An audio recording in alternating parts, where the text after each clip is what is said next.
In the western coast of India, where the Arabian Sea meets the shores of Kathiawar, history has long told of merchants, travelers, and warriors crossing the waves. But in the 14th century, the people of Gujarat witnessed something far stranger than mere travelers or traders. In 1340 AD, after the death of the great Lakha Fulani, whose conquests had united much of Gujarat and Kathiawar, the region fell under the rule of his nephew. Unlike his predecessor, this new ruler was cruel, bloodthirsty, and paranoid. He slaughtered his own relatives to consolidate power and extended his rage to the Sangha tribe, leaving hundreds dead, villages burned, and families uprooted. The land itself seemed to have darkened with the edges of blood and fear, and for the people of Kathiawar, hope had almost vanished.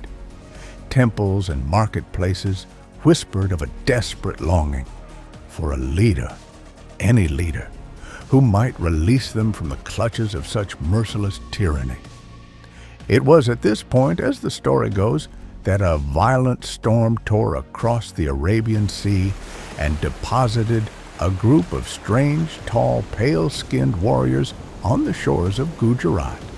They were unlike anything the locals had ever seen, with long hair, unfamiliar language, and weapons wrought in styles alien to the region. These newcomers radiated a mixture of danger and discipline. Among them was a woman warrior, equally armed and fully accepted as one of their ranks, a figure whose very presence challenged the social norms of the land they had washed ashore upon. It was clear that these were not ordinary travelers. They were warriors, fierce and trained, capable of turning the tide of fate itself. Welcome back to Echoes of Past. If you long to witness history as it is truly living, then stand with us. Strike the like button as if you were raising your shield to join the fight, and subscribe so that no forgotten battle or hidden strategy ever fades into shadow. Now, let us return to the shores of Gujarat, where fate, courage, and the storm of destiny met in a collision that would echo through the ages. The locals, initially wary, approached these storm-tossed strangers with offerings of food, shelter, and guidance. Through gestures, shared meals, and signs, they communicated the horrors inflicted by the tyrant, villages razed, families slaughtered, and the despair of a people who had lost almost everything. The foreign warriors listened, their training, observed in what the villagers called war games, revealed a level of ferocity and discipline unmatched by anything Gujarat had seen. Shields locked together like living walls, axes spun in deadly arcs, and their war cries carried across the beaches like the thunder of the northern seas.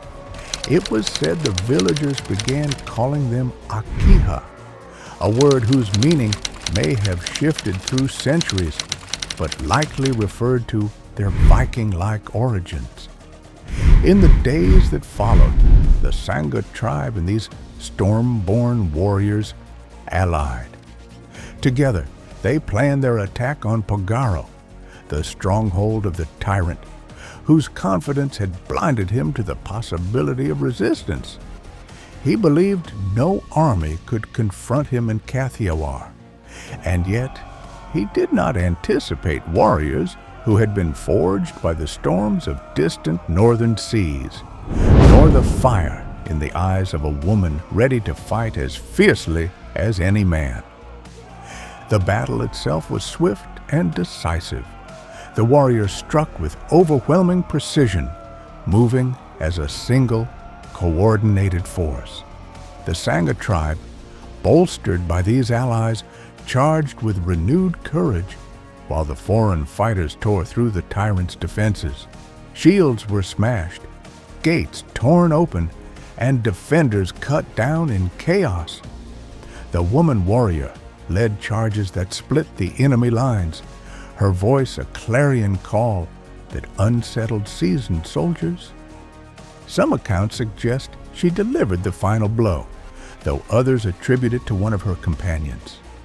Regardless of the exact detail, the tyrant was slain, and the people of Kathiawar breathed a collective sigh of relief. The reign of blood, terror, and fear had ended. After the victory, the locals honored their strange allies.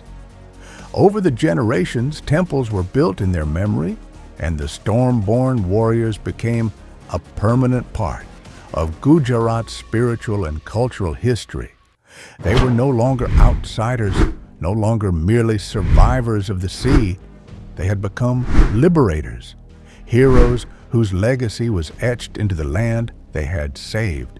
In time, their story merged with legend, and even today, shrines and oral traditions in Kathiawar remember the pale-skinned warriors who came with the storm, fought injustice, and disappeared into myth. Scholars have debated the true origin of these warriors. Were they late Norse mercenaries carried far from their homelands into the Indian Ocean? Could they have been remnants of the Varangian guards, displaced soldiers seeking new lands?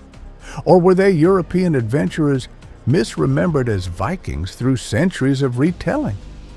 Perhaps the story is a blend of fact and myth, where historical memory transforms into legend.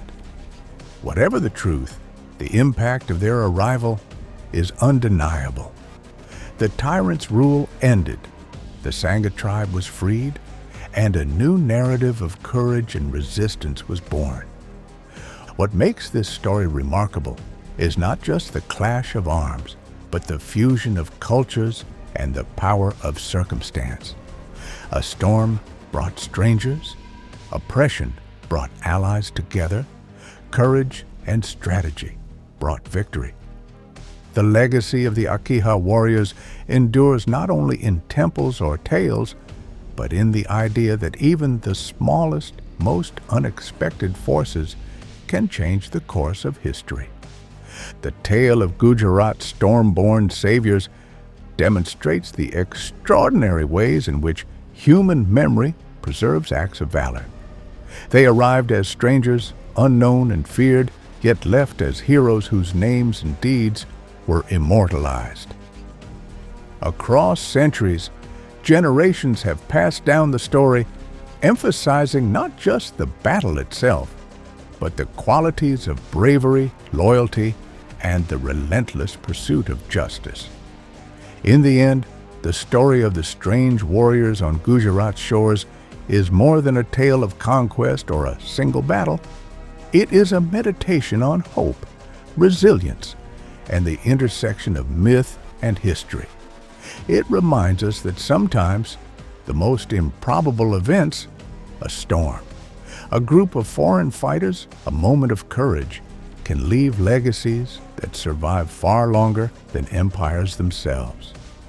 Even centuries later, people still visit temples built in their honor, telling children about the pale warriors who arrived from the sea and restored justice to a land that had known only cruelty.